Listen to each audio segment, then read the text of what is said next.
ओम शांति।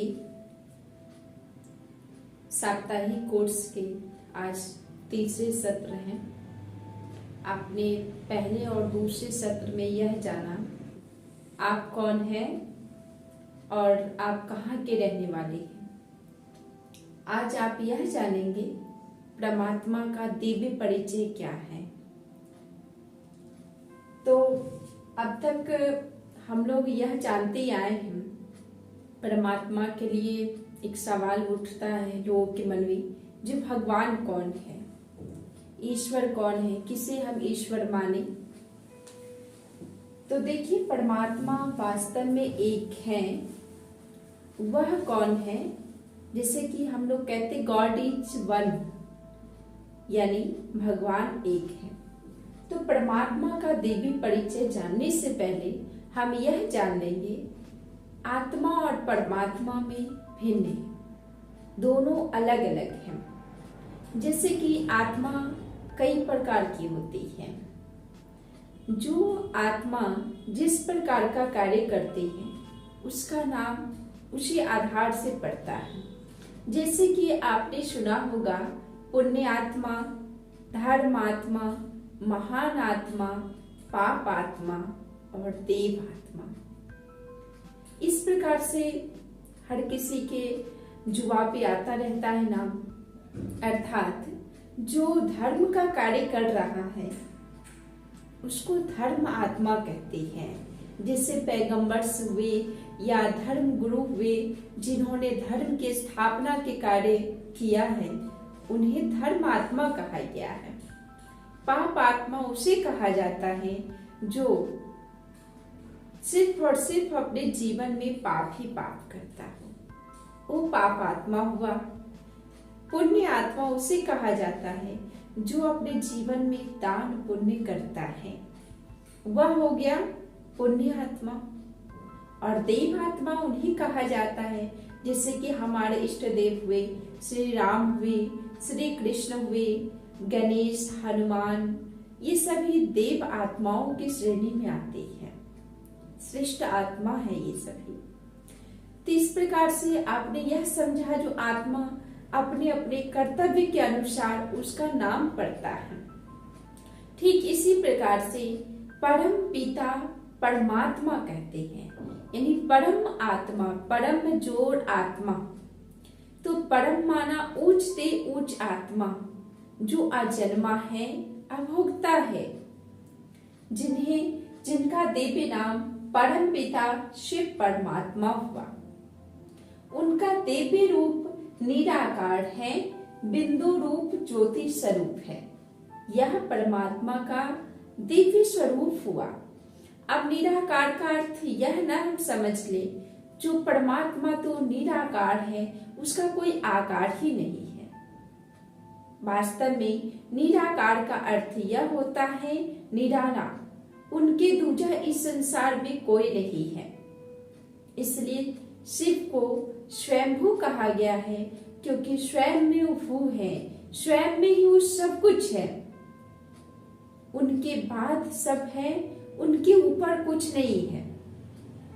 इसलिए शिव को स्वयंभू कहा गया है। ज्योति पुंज यानी प्रकाश पुंज के समान परमात्मा का स्वरूप है। भगवान का अनेक दिव्य गुण होता है। जैसे कि मुख्य गुण में आता है जन्म मरण से न्यारे है, ना ही उनका जन्म होता है और ना ही उनका कभी मृत्यु होती है। पतित पावन है। हम रामायण में गाते हैं रघुपति राघव राजा राम, पतित पावन सीता राम। यह रामायण में ये दोहा आता है। तो रघुपति राघव राजा राम, पतित पावन सीता राम, यानी पतित आत्माओं को पावन बनाने वाला जो राम है, उन्हीं को हम क्या कहते हैं? पतित पावन कहा गया। अब राम अक्षर आपने सुना होगा तो आपके मन में एक फिगर आ गई होगी, इमेज, चेहरा आया होगा जैसे कौन से राम का चेहरा आया होगा? जो अयोध्या के राजा राम हैं, उनकी यादें सबको आ जाता है। वास्तव में जानते हैं, संसार में 4 प्रकार का राम है। पहला राम दशरथ के बेटा, दूसरा राम घट घट लेटा, तीसरा राम जगत पसारा, चौथा राम जगत से न्यारा। तो वास्तव में अभी जो बात हो रही है, जगत से न्यारा राम की बात हो रही है। जो जगत से न्यारा है, जिस राम के नाम राम से भी बड़ा राम नाम कहा गया है, उस राम की चर्चा हो रही है। क्यों? आपने सुना होगा, जब राजा दशरथ वन में शिकार करने के लिए गए थे, तो उन्होंने जो शब्द भेदी बाण चलाया था, तो वह बाण श्रवण कुमार को लगा था। और श्रवण कुमार के मुख से क्या शब्द निकला था? राम राम। क्या शब्द? राम राम। उस समय राम का जन्म नहीं हुआ था, तो राम से पहले राम नाम है ना? तो राम शब्द भी कल्याणकारी हुआ, जिस राम नाम को लेने से भी हमारा कल्याण होता है। तो इसलिए जो जगत से न्यारा राम है, सर्वोपरि सर्वोत्तम, जो परम पिता परमात्मा शिव है, जो निराकार है, उनका साकार शरीर नहीं, उनकी जन्म नहीं होता, किसी माता के गर्भ से वह जन्म नहीं लेते, परमात्मा का अवतरण होता है। तो वही पतित पावन परमात्मा शिव है, जो हम सभी आत्माएं जो पतित हो चुकी है, उन्हें पावन बनाने वाले पतित पावन परमात्मा हैं। इसलिए हम कहते हैं पतित पावन सीता। इसके बाद परमात्मा के बहुत सारे दिव्य गुण हुआ, जैसे कि नर से श्री नारायण बनाने वाले हैं। हमारे परमात्मा ही नर से श्री नारायण बनाते हैं और नारी को श्री लक्ष्मी के समान बनाते हैं। वह काल के पंजे से भी छुड़ाने वाली, कालों के काल महाकाल भी परमात्मा शिव है। इसलिए कहते हैं, अकाल मृत्यु ओ मरे, जो कार्य करे चंडाल का, काल उसका क्या बिगाड़े, जो भक्त हो महाकाल का, है ना? तो जब हम उस परम पिता परमात्मा को याद करेंगे, तो हमारे ये छोटी मोटी काल हमें कुछ नहीं बिगाड़ सकता। इसलिए भगवान के गुणों की महिमा जो गाया गया है, उसमें क्या कहा गया है? काल के पंजे से भी छुड़ाने वाले हैं, कर्मों की गति को जानने वाली है। आप जो भी कर्म कर रहे हैं, जैसा कर्म कर रहे हैं, परमात्मा सब कुछ देख रहा है। इसलिए क्या कहा गया है?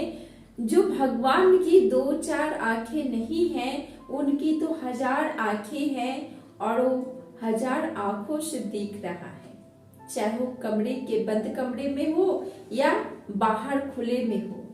परमात्मा आपके हर कर्म को जानते हैं, इसलिए उन्हें कर्मों की गति को जानने वाला बताया गया है। दुख हरता सुख करता है, हमारे सारे दुखों को दूर करके हमें सुख देने वाला वही परम पिता शिव परमात्मा है।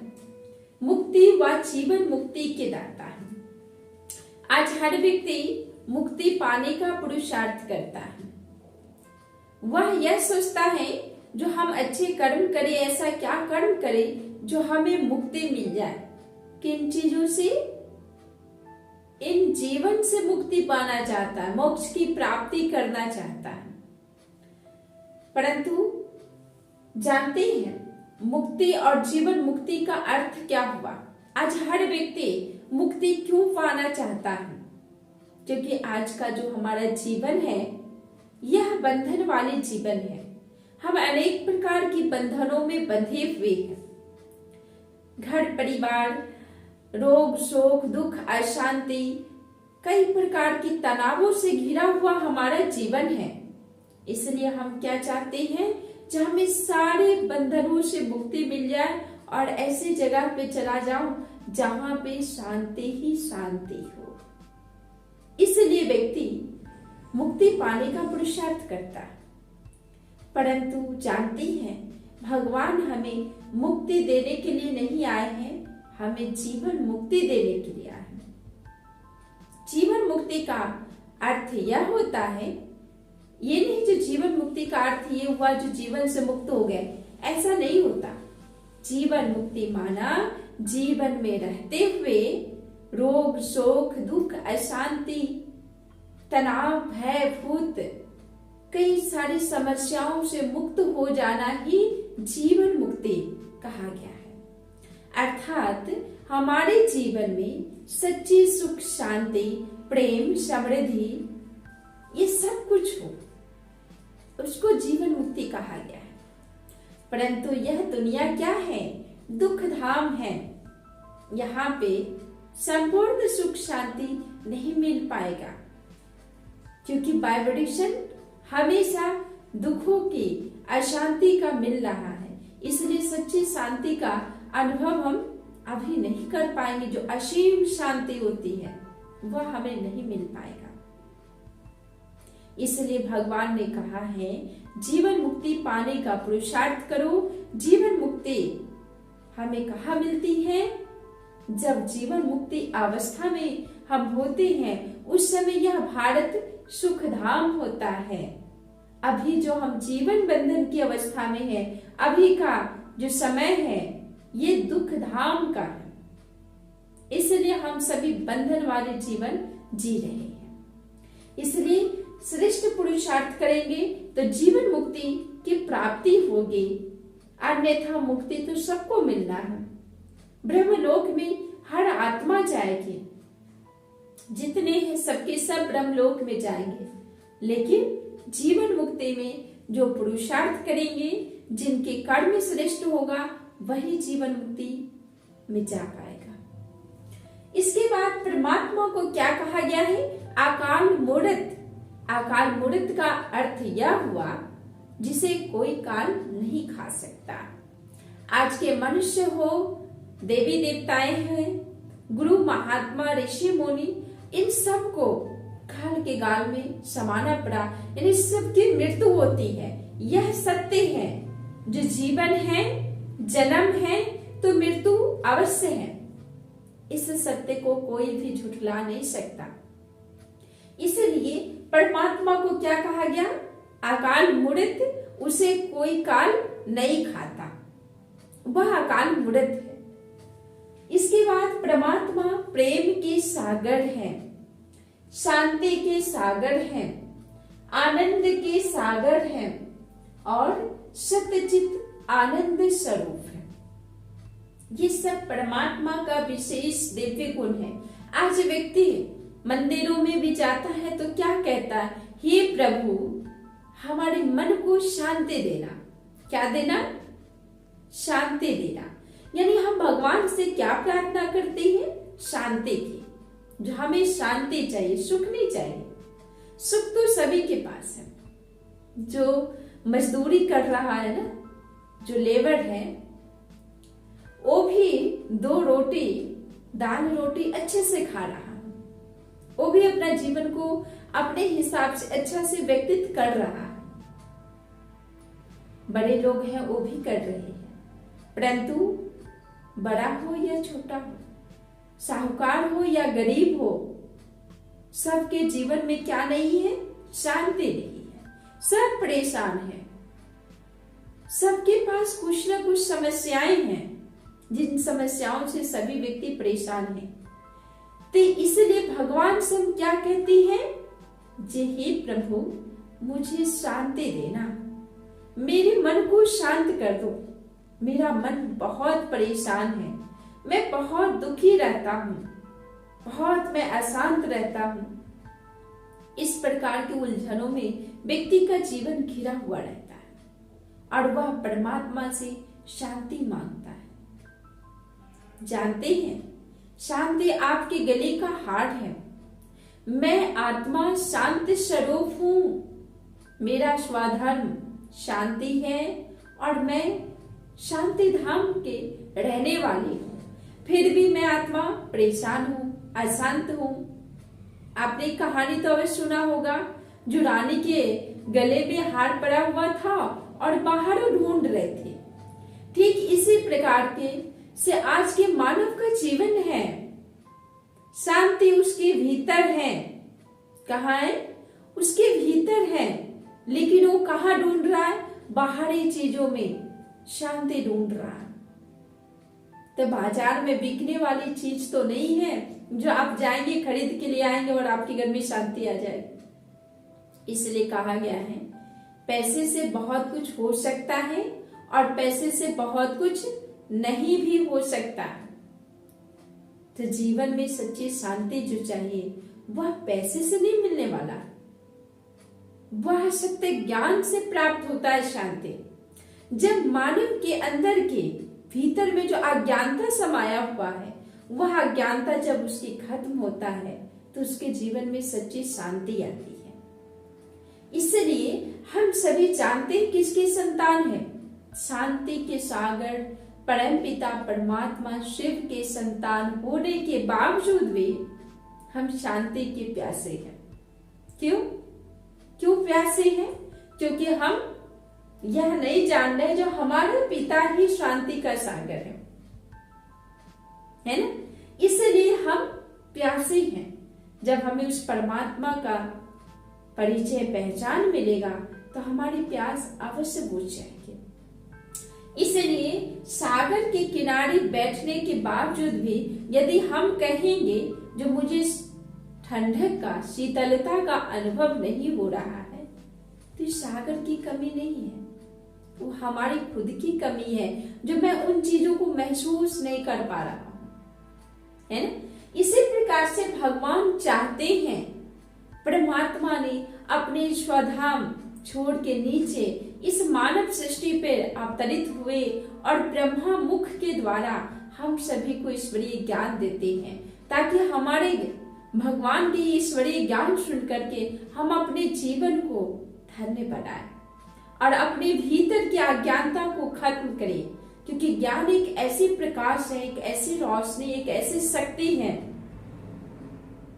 जिसके जलते ही हमारे भीतर की सारा अंधकार खत्म हो जाती है, सारी कमजोरियां खत्म हो जाती हैं।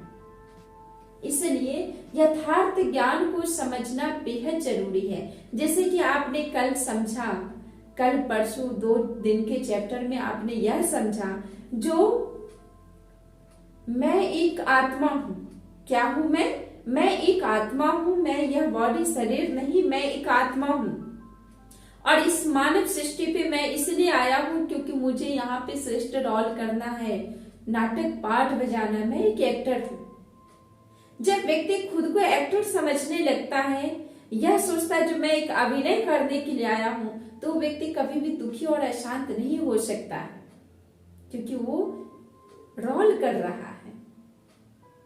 अब जब हम अपने आप को यह समझना भूल जाते जो मैं एक्टर नहीं हूं, ये मेरा घर है, मेरा परिवार, मेरा बच्चा, जहां मेरा आया वहां पे फेरा लगता है। इसलिए मेरा नहीं, सब तेरा, यानी सब उस प्रभु का है, उस परमात्मा का दिया हुआ सब कुछ मेरे पास है। मेरा तो यह शरीर भी नहीं है जिसपे मैं अभिमान या गुरूर कर पाऊं, है ना। यह भी परमात्मा का दिया हुआ ही एक गॉड गिफ्ट हमें मिला हुआ है, लेकिन उस गिफ्ट को हम क्या समझते हैं जो मेरा है।